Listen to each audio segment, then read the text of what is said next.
Hi, we are Vittorio Colonna students from Rome.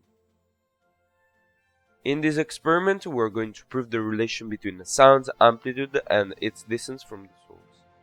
For this experiment, we need the two smartphones, Firefox app, and a measuring tape. Open Firefox on the first device and play a sound with a specific frequency, Tone Generator tool. Open Firefox on the second device and place it at a known distance. Use the second smartphone to measure the frequency, Audio Amplitude tool.